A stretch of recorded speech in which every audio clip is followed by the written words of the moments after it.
Imagine the floor beneath you carrying a gentle vibration, not from the sudden boom of an earthquake, but from the constant humming energy of 1,000,000 lives gathered in one space. From the street below, a current of sound rises, the turning of cartwheels, the distant calls of merchants, a donkey's bray, a soldier's passing comment, and the smell. The smell is a presence in the air. It's the blended scent of sweat, wood smoke, wine, and underneath it all, the ever-present aroma of a city breathing and living. Before we deep dive into the history, my name is Boris, and I'd love to know, where are you listening from, and what was the best part of your day? Feel free to share it in the comments below. And if you find comfort or curiosity in these calm history journeys, consider giving the video a like and maybe even subscribing for more. Now, settle in. Let's drift gently into the past. This isn't the Rome of emperors dressed in fine silks. This isn't the Rome of gleaming marble temples and grand processions. This is the Rome of the other 99%, the Rome of the common man and woman, the plebeian, the laborer, whose life was a steady and continuous effort. When we picture the Roman Empire, our minds often turn to images of grandeur and glory, of senators debating in the Forum and gladiators in the Colosseum. But that was a spectacle, a carefully presented vision. The true story of Rome, the engine that powered its 1,000-year history, is found in quiet, compact apartments, in dusty workshops, and across sun-drenched fields. It's the story of ordinary people whose lives were a gentle rhythm of hardship, community, and simple, fleeting joys. Today, we're moving past the palace gates and arena walls to spend a day in their world. We'll meet Lucius, a baker making his way in the heart of the city, and his cousin Marcus, a farmer whose life is tied to the quiet patterns of the land hundreds of miles away. Through their eyes, we'll uncover the unfiltered reality of how the vast majority of people truly lived, worked, and found their way in the Roman Empire. The day for Lucius, our baker, begins not with a sudden sunrise, but with a quiet stirring in the dark. Sleep is a precious and shallow state, easily disturbed. He lives with his wife and 2 young children on the 4th floor of an insula, an apartment block in the Suburra, one of Rome's most populated neighborhoods. The word insula literally means island, a fitting name for these towering blocks that rose like cliffs from a sea of people. There were no penthouses in ancient Rome. The higher you lived, the simpler your dwelling.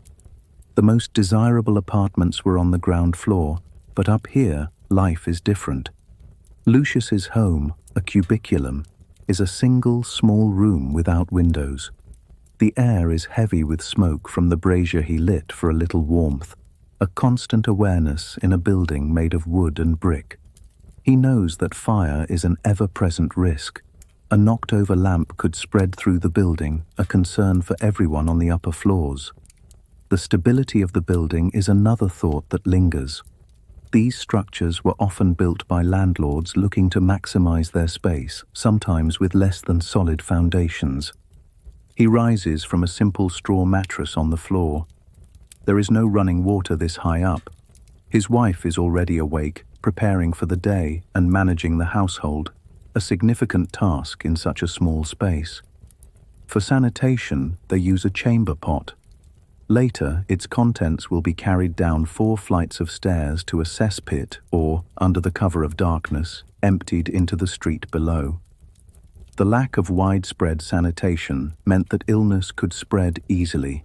Every drop of water for drinking, cooking, and washing has to be carried by hand from the nearest public fountain, a daily chore for his wife or older child. Breakfast, or ientaculum, is simple. There's little time or space for a large meal. They have a piece of coarse bread, perhaps with a bit of cheese or a few olives, and some water. It's just enough to begin the day. As Lucius prepares to leave, the city is already coming to life. He can hear the soft clatter of wooden shutters on the tabernae, the ground floor shops, being opened. He hears the distant clang of a blacksmith's hammer and the growing hum of thousands of conversations. The sounds drift up the narrow streets, creating a symphony that will continue until long after dark. He gives his wife a quiet nod, acknowledging the day ahead for both of them, and heads down the steep, dark staircase. When he steps into the street, he is immediately part of the flowing crowd. The air here is a complex mix of smells: fresh bread from a bakery, tanning leather, refuse from the day before, and the scent of ammonia from the fullers cleaning togas with urine. This collection of sensations is Rome, and for Lucius, another day of work has begun. The Roman workday begins with the sun. For most people, the plebs, life is centered on labor. Many work a steady 6-hour day, from dawn until about noon, after which the city's attention turns to leisure. Lucius moves through the crowded streets to the Pistrinum, the bakery where he works. It is not his own. Like many craftsmen, he works for a wage that is just enough to cover his rent and food. The bakery is a hive of activity. The air is warm and thick with flour dust. Massive hourglass-shaped mills, made of heavy volcanic stone, are being turned by donkeys or, in larger establishments, by slaves. It is steady, physical work. Lucius's job is at the ovens. He has to maintain the correct temperature, sliding dozens of loaves in and out of the heat with a long wooden paddle. The warmth is intense, and the work is continuous. Bread is the staple of the Roman diet, and the city's bakeries are essential, operating day and night. The world of Roman work was incredibly diverse. Walking through his neighborhood, Lucius passes dozens of different trades: weavers, leather workers, butchers, and masons, all working in small, open-fronted shops. Large construction projects, like repairing aqueducts or building a new temple, employ great numbers of unskilled laborers for a daily wage. And underlying it all is the institution of slavery. Slaves performed every kind of task, from the most difficult labor in mines and fields to highly skilled jobs. Many teachers, doctors, and architects in Rome were educated slaves from Greece and other parts of the empire. They worked in homes, managed businesses, and were a fundamental part of the Roman economy. A skilled craftsman like Lucius is a free man, but he must coexist with slave labor, a reality that influenced wages and his own employment. Meanwhile, hundreds of miles away, the life of Lucius's cousin, Marcus, is governed by the sun and the seasons. As much as 90% of the Roman Empire's population lived in the countryside, working the land. Marcus is a colonus, a tenant farmer. He does not own his small plot of land. It belongs to a wealthy senator who lives in a grand villa miles away. Marcus pays his rent with a large portion of his crop, leaving just enough for his family to live on. His day also starts at dawn, but to the sounds of his ox and the calls of birds. His work is just as demanding as Lucius's, if not more so. He spends his days ploughing, sowing, weeding, and during the harvest, working from sunrise to sunset. His entire family contributes. His wife manages the household, spins wool for their clothes, tends a small vegetable garden, and prepares their simple meals. His children help in the fields from a young age. Their school is the farm, their lesson survival. Unlike the urban poor in Rome who could sometimes rely on the state's grain dole, the Annona, Marcus, and his family depend entirely on what they can produce. A drought, a flood, or a blight on the crops could mean hardship. While life was challenging, some peasant farmers did own their own land and sold surplus goods at local markets. But for many like Marcus, life was one of steady obligation to a distant landlord and a state that required taxes. Whether in the city or the country, work was hard and the rewards were modest. For the 99%, the Roman Empire wasn't built on marble and gold, but on sweat, toil, and quiet labor. The popular image of a Roman meal is often a lavish banquet, with elites dining on exotic dishes. While those feasts did occur, for Lucius, Marcus, and most of the population, the daily reality of food was a world away. Their diet was simple, consistent, and centered on one thing: grain. Back in Rome, the morning's work is done. Around noon, Lucius takes a break for prandium, or lunch. It's a simple, unheated meal, often leftovers from the night before, another piece of bread, some fruit, or a handful of nuts, perhaps bought from a street vendor. The main meal of the day is the cena, or dinner, eaten in the late afternoon. For the wealthy, this could be a multi-course event. For Lucius and his family, it's a humble gathering. Cooking in the compact wooden insulae was often restricted because of the risk of fire, so many of the urban poor relied on popinae, or cookshops, which were the ancient equivalent of fast food establishments, selling warm stews and sausages. If Lucius's family eats at home, the main dish is pulse, a thick porridge made from boiled wheat or barley. It was the foundational dish of the Roman poor. They might add some affordable vegetables like lentils, leeks, or cabbage. Meat was a special treat. A family like Lucius's might only have pork on special occasions. Fish was more common, especially salted fish, and a pungent fermented fish sauce called garum was used on almost everything to add flavor. For the poorest in the city, survival often depended on the annona, the monthly grain dole from the state. This distribution of free or subsidized grain was a key part of Roman civic life, intended to keep the massive urban population fed and stable, part of the famous bread and circuses policy. In the countryside, Marcus's diet consists of what he grows. His meals are also based on grain porridge and coarse, homemade bread.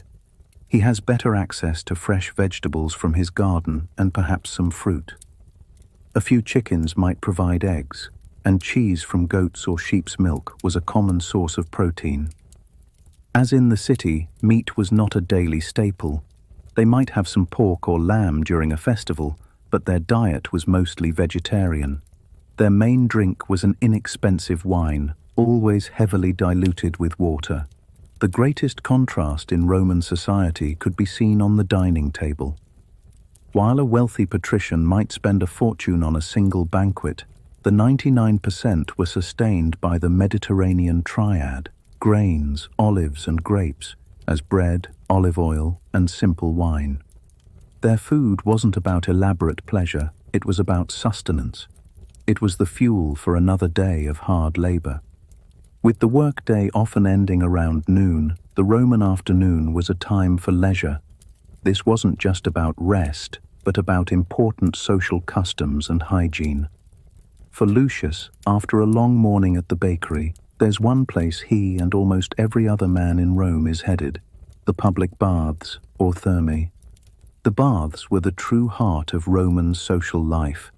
They were magnificent structures, often funded by emperors, and for a very small fee, they were open to nearly everyone. They were a great social meeting point where different classes could mingle together. Entering the baths was like stepping into another world. The scale was immense, with different rooms, pools, courtyards, libraries, and gardens. The air was filled with a chorus of sounds: splashing water, conversations, the exertions of athletes, and vendors selling snacks. Lucius pays his small entrance fee and leaves his clothes in a locker room, the apoditerium, mindful of his belongings.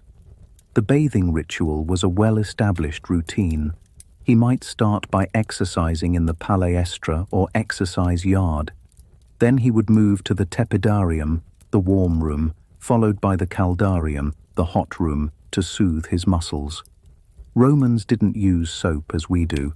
Instead, they covered themselves in oil and scraped it off with a curved metal tool called a strigil, which removed the dirt along with the oil. Finally, he'd take a cool plunge in the frigidarium. But the baths were more than just about getting clean. They were a community center, a social club, and a wellness space all in one. This is where Lucius would hear the latest news and gossip, discuss politics, or even make business arrangements. It was his main social outlet. After the baths, Lucius might stop at a local corpona or popina, a tavern or wine bar. The elite tended to look down on these places as humble spots for drinking and games, but for Lucius and his friends, they were a place to unwind with a cup of watered-down wine and a quiet game of dice. And then there was the grand spectacle, the games. The chariot races at the Circus Maximus and the gladiatorial contests at the Colosseum were free to the public, the most famous examples of bread and circuses. A day at the games was a rare and powerful escape from the daily routine. The gladiator games were a major form of public entertainment and a powerful symbol of the state, reminding everyone of the emperor's influence. For Marcus in the countryside, leisure was different. His work often lasted well into the afternoon. His free time was connected to local religious festivals that marked the changing of the seasons. These were times for the whole community to gather, share a meal, and socialize.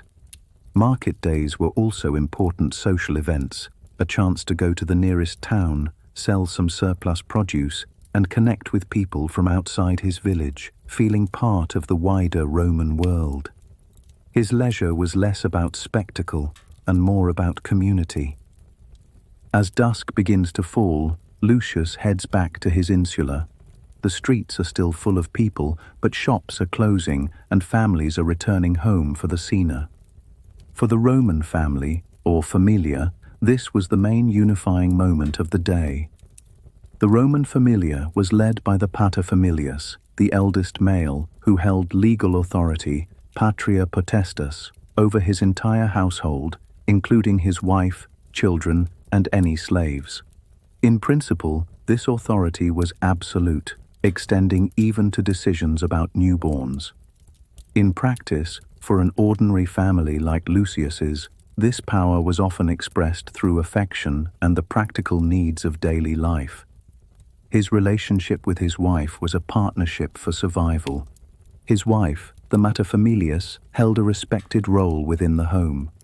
She managed the household finances, procured food, made clothing, and raised the children. Roman women usually married young, often in their early teens, typically to older men. For their children, life was demanding. Childhood was not the protected period it is today. Formal education was a luxury. Children in families like Lucius's were expected to contribute to the household as soon as they were able. His son might soon begin to help at the bakery, while his daughter would learn domestic skills from her mother. Before their simple dinner of porridge and vegetables, the family performs a daily ritual. In a small niche in the wall is their lararium, a household shrine. Here they keep small figures of the lares, the spirits of their ancestors, and the penates, the spirits that guarded the household's food supply. Lucius leads a simple prayer and makes a small offering, a pinch of flour or a drop of wine. This daily act of worship was deeply woven into the fabric of Roman life, a quiet way to seek protection and good fortune. As night falls, the city transforms. With no streetlights, the narrow lanes of Rome become dark and quiet. It was wise to be cautious, as the darkness could provide cover for thieves. The family secures the door to their small room, finding safety in their shared space. For Marcus, the end of the day in the countryside is even quieter. After a simple supper, the family might gather around the hearth. Storytelling and folk songs might fill the evening hours. The darkness outside is complete, broken only by the sounds of nature. Their concerns were not of city dangers, but of wolves that might threaten their livestock. His life was a world away from the urban energy of Rome, yet both he and Lucius were bound by the same realities: the structure of the familia, the importance of household gods, and the centrality of family in a challenging world. The lives of Lucius and Marcus, one urban and one rural, show us a side of Rome we rarely see. It's a story not of grand monuments, but of quiet resilience. As our day with Lucius and Marcus comes to a close, we are left with a very different picture of the Roman Empire. The gleaming marble of the Capitol was a beautiful stage. The real story was lived every day by the millions of anonymous souls who made up the 99%. Their lives were a quiet testament to human endurance. They woke before dawn in homes that were simple and humble. They worked in workshops and fields, their labor fueling an empire while providing for their own families. They ate plain, consistent meals of bread and porridge, a world away from the fabled feasts of the elite. Yet their lives were not just about hardship. There was community. There was the warm camaraderie of the public baths, a uniquely Roman place where society came together. There were the simple pleasures of the tavern and the shared spectacle of the games, moments of escape. And most importantly, there was family and neighborhood, the foundation of their world, held together by shared rituals, household gods, and a common journey. The true story of Rome's endurance isn't just in its aqueducts, legions, or emperors. It's in the steady, day-to-day effort of its ordinary people. It's in the baker, covered in flour, pulling bread from a warm oven to feed the city. It's in the farmer, his back tired, tending to his crops under a provincial sun. They were the silent, essential foundation upon which the grand Roman Empire was built. Their lives, in all their simple, challenging, and profoundly human detail, are the real, enduring legacy of Rome. Power in Rome wasn't just seized, it was cultivated. For 500 years, the Roman Republic looked like a government of the people, with its elected officials and grand assemblies. But that was a carefully constructed illusion. Behind the marble columns and the roar of the crowds, a totally different kind of power was at play. This was a power held not by citizens, but by a handful of elite families, a Roman 1% who wrote the rules for everyone else. They were the patrician aristocracy, the ancient houses who claimed they could trace their families all the way back to the founding of Rome. Families like the Cornelii, the Fabii, and the Claudii didn't just take part in politics. They owned it. They controlled the Senate, they led the legions, and they piled up so much wealth it could fund entire wars. This wasn't some lucky accident. It was the result of a deliberate multi-generational strategy, a secret playbook for absolute power, passed down from father to son. This is the story of that playbook. It's a guide to how a tiny, entrenched elite built unshakable dynasties and ruthlessly crushed any rival who dared to get in their way. This is how they mastered the game of Roman power, not by playing by the rules, but by writing them. In the Roman Republic, a system that praised the common citizen, the state was actually an elective oligarchy. For centuries, fewer than 50 powerful families had a total monopoly on the highest political offices, the priesthoods, and all the top military commands. They operated in a world where your family name, your genes, meant more than your actual talent, and where the path to power wasn't a ladder anyone could climb. It was a closed circle, open only to the chosen few. This is the first rule of the playbook. Power is a birthright, not a reward. The heart of the Roman Republic, its most sacred institution, was the Senate. In theory, it was just an advisory body, full of former officials offering their wisdom for the good of the state. But let's be real. The Senate was the ultimate old boys' club, the central boardroom where the elite families managed their shared empire. Its decrees carried immense weight, and any politician who dared to ignore them was basically committing career suicide. If you controlled the Senate, you controlled the Republic. So, how did they pull it off? First, you had to control who even got a foot in the door. The only path to the Senate was through the cursus honorum, the course of honor, a ladder of public offices you had to climb. From the lowly rank of quaestor to the absolute pinnacle of power, the consulship, every single step was designed to be ruinously expensive.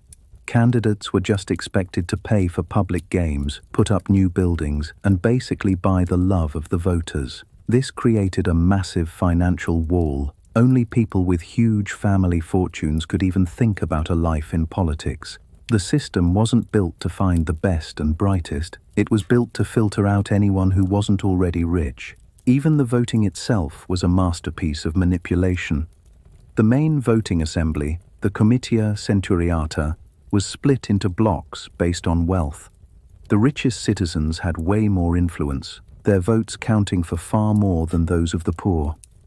The whole thing was an elaborate show, a performance of democracy meant to give the illusion of choice while making sure the outcome was always the same.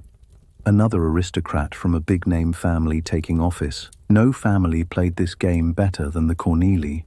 For over 700 years, this one patrician house was a political and military juggernaut. They produced more consuls and generals than any other family in Roman history, a staggering 75 consuls during the Republic alone. They were a dynasty in all but name, one of the gentes maiores, or greatest families, who dominated the Republic for centuries. Men like Scipio Africanus, the guy who defeated Hannibal, weren't just brilliant generals. They were products of a system their family had perfected. The Corneli knew that personal ambition was best served by collective family power. This power wasn't just built on politics. It was cemented through a complex web of social duties and strategic alliances. Don't even think about love when it comes to elite Roman marriage. It was a cold, calculated move for political and economic gain. Marriages were planned down to the last detail to merge powerful families, forge alliances, and get a political edge. When Octavian, the future Emperor Augustus, had his sister Octavia marry his rival Mark Antony, it was a pure political play to shore up a shaky alliance. The women of these families were often just pawns in a patriarchal game, their marriages used to consolidate power. A divorce could break an alliance, and a new marriage could create one, shifting the whole political landscape. But maybe the most clever tool of control was the patron-client system. This was the invisible framework holding Roman society together. A powerful aristocrat, the patron, would give his lower-class clients money, legal help, and social support. In return, these clients owed him their absolute loyalty. They voted how he told them to, they supported his campaigns, and they'd even follow him through the forum just to show off how influential he was. A powerful senator wasn't one man. He was the head of a network that could include thousands of clients, a ready-made voting bloc he could call on at any time. This system stretched from the streets of Rome all the way to the provinces, where entire nations could become client states, dependent on a powerful general or Rome itself. It was a system of obligation built on fides, or faithfulness, but its deep inequality made it a powerful tool of exploitation, ensuring the masses stayed loyal to the very elites who ran their lives. Playing politics in the Senate was only one half of the playbook. The other, much more brutal half, was controlling the military. In the early days of the Republic, the army was a citizen militia. Farmers who owned land would serve for a season and then go back to their fields. Their loyalty was to the state, the Senate, and people of Rome. But as Rome's empire got bigger, its wars got longer and farther away. That system just couldn't last. The big turning point came in the late 2nd century BCE with the reforms of Gaius Marius. Facing a soldier shortage, Marius opened the legions to the capite censi, the landless poor, for the first time. He professionalized the army, giving them state-funded equipment and turning military service into a full-blown career. On the surface, this was a practical fix, but it had a revolutionary side effect. It completely changed who the soldiers were loyal to. These new soldiers weren't fighting for some abstract idea of the Republic. They were poor guys with nothing to lose. Their general was the one who promised them pay, a cut of the war plunder, and most importantly, a nice plot of land when they retired. Their loyalty was no longer to the Senate, which often dragged its feet on approving these land grants, but to their commander. The legions of Rome went from being the army of the state to the private armies of powerful generals. This was the second great rule of the playbook. He who controls the army controls Rome. The elite families were quick to exploit this new reality. A provincial governorship, which came with the command of its legions, became the ultimate prize. It was a license to print money and build a private power base. A successful war didn't just bring you glory, it brought unimaginable wealth from looting cities, selling captives into slavery, and controlling resources like mines. And it created legions of battle-hardened veterans who were fiercely loyal to their general and their general alone. Lucius Cornelius Sulla, a patrician from the great Cornelian clan, was one of the first to truly weaponize this new dynamic. He was a brilliant commander who fought with Marius before they became bitter enemies. When the Senate, under pressure from Marius, tried to strip Sulla of his command of a rich war in the east, he did the unthinkable. He gave a speech to his soldiers, convincing them that Marius and the Senate were trying to steal their rightful plunder.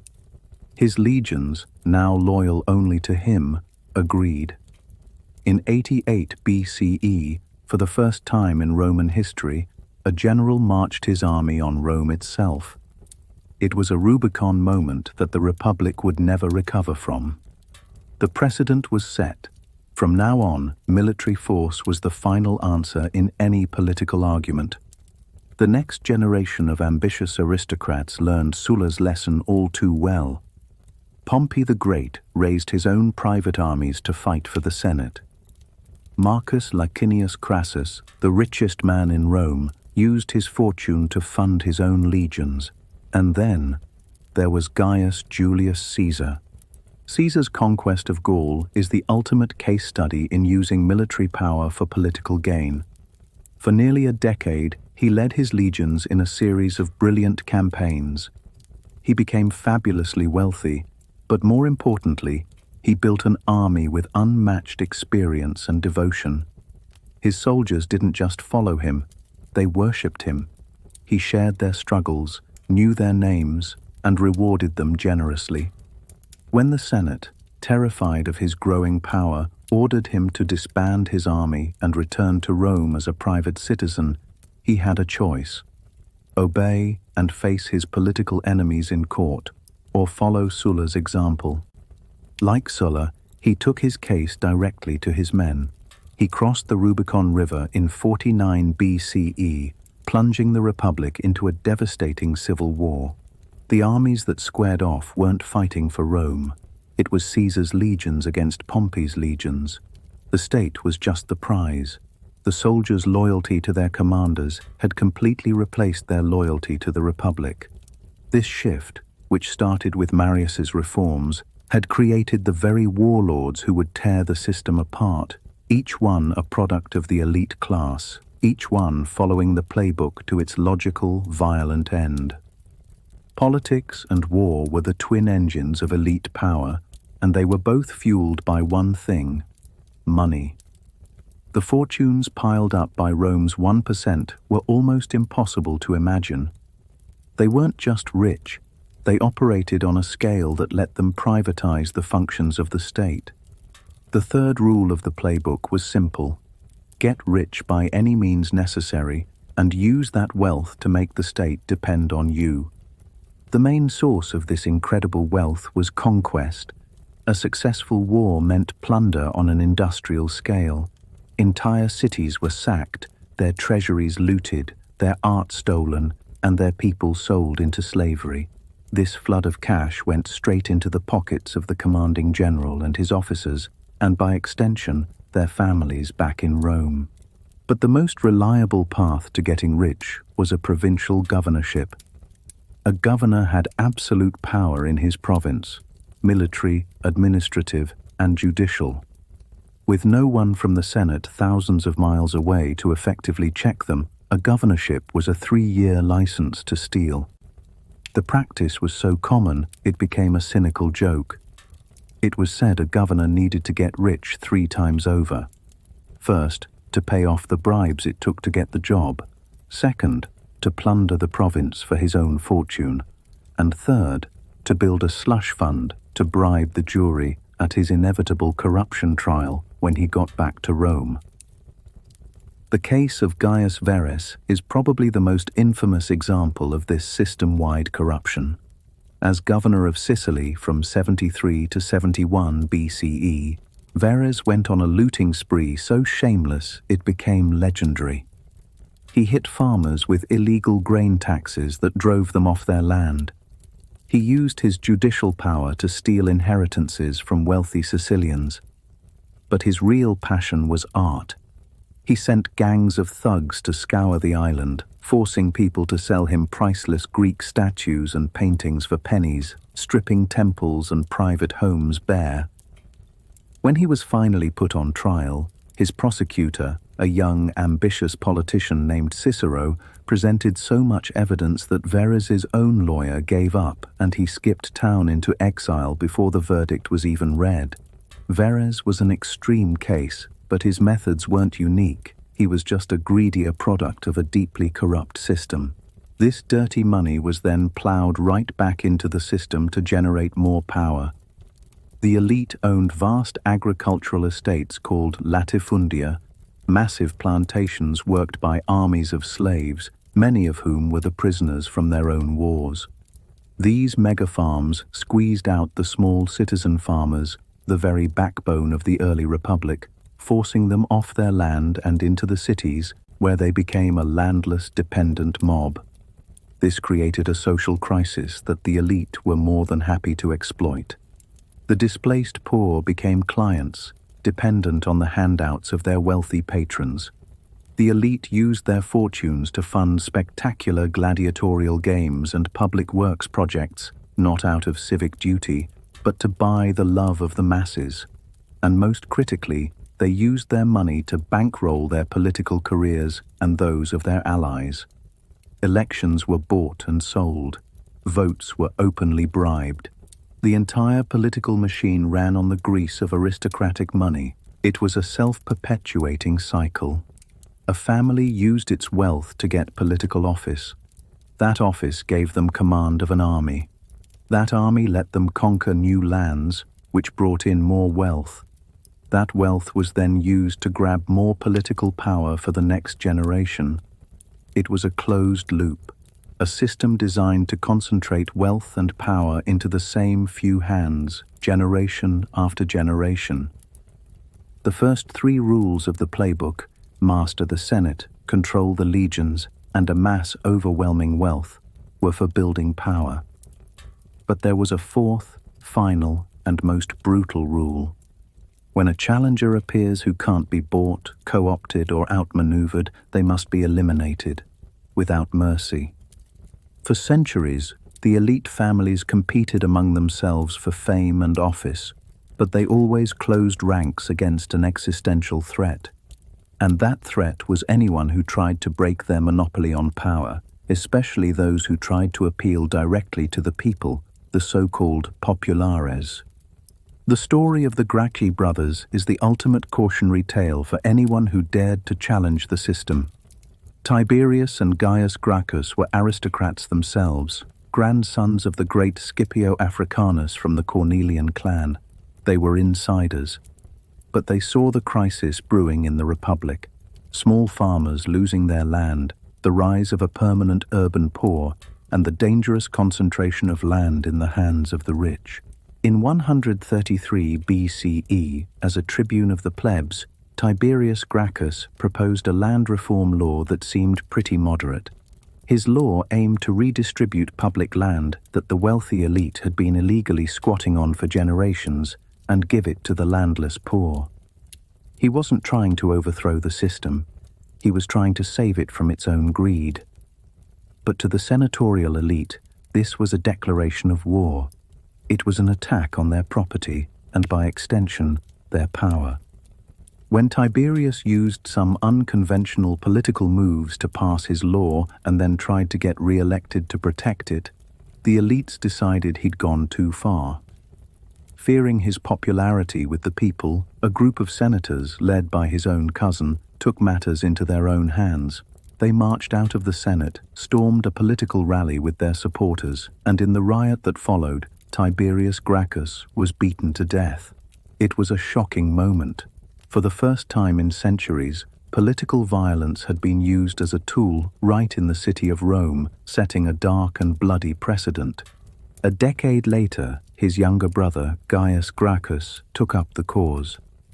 Bolder than his brother, Gaius passed a whole slate of new laws as tribune, not just redistributing land, but also subsidizing grain for the urban poor and challenging the Senate's power over the courts. He was directly attacking the pillars of elite control. The Senate's reaction was swift and final. They passed a new decree, the Senatus Consultum Ultimum, the final decree of the Senate. This was basically a declaration of martial law, giving the consuls the power to do whatever it took to protect the Republic. In reality, it was a death sentence. Gaius was declared an enemy of the state. Hunted through the streets of Rome, he was either killed by his pursuers or took his own life to avoid being captured. In the aftermath, thousands of his followers were rounded up and executed without a trial. The message was brutally clear. The 1% would not tolerate any real challenge to their authority. Reform would be met with violence. Populism would be met with murder.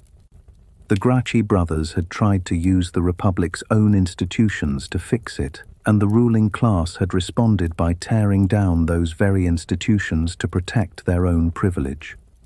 This tactic of violent elimination only got worse. Decades later, the dictator Sulla perfected the method when he returned to Rome.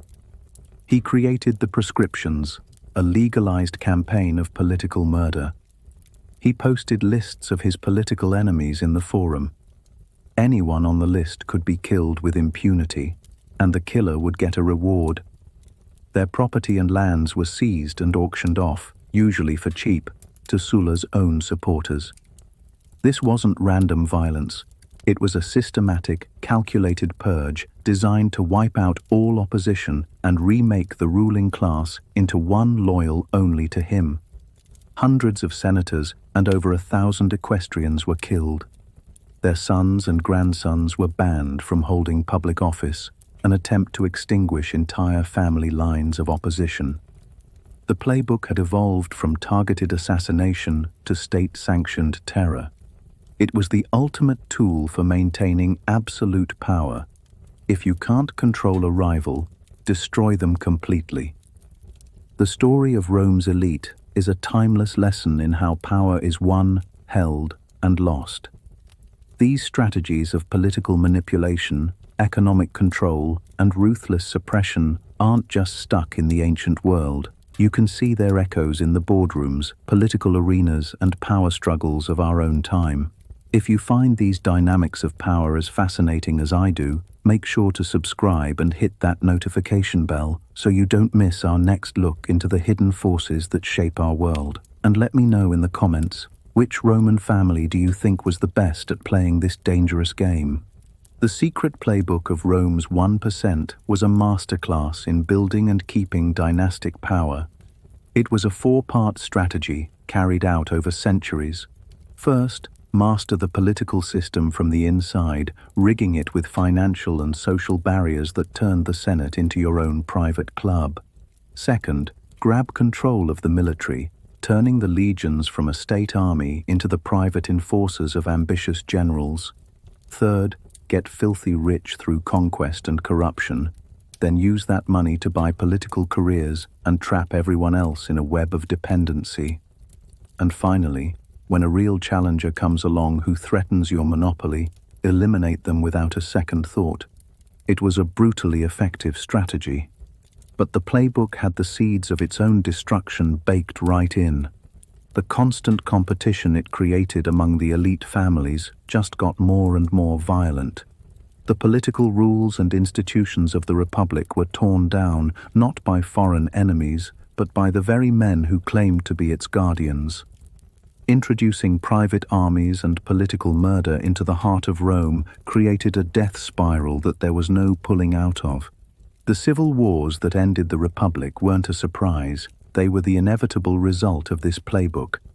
The fight was no longer between political ideas, but between powerful warlords: Sulla, Pompey, Caesar, Antony, Octavian, each one the head of a powerful dynasty, each fighting for total control. In the end, one family won the game. After decades of bloodshed, it was Octavian, the adopted son of Julius Caesar, who came out on top. He ruthlessly eliminated all his rivals, and then, in a stroke of pure genius, he perfected the playbook. He announced that the Republic was restored, keeping all the old institutions in place: the Senate, the consuls, the assemblies. But it was all a show. In reality, he held all the power. He controlled every legion. He had a personal fortune bigger than the state treasury, and he had the final say on every single decision. The elite families hadn't been destroyed, they had just been put on a leash. They could keep playing their little games, but now there was a new, permanent master. The old playbook, designed for an oligarchy of competing families, had been rewritten for a one-man dictatorship. The great houses of Rome had spent centuries perfecting the strategies for absolute power, only to watch one of their own use those same strategies to rise above them all, ending the Republic and creating the ultimate dynasty, the Roman Emperor.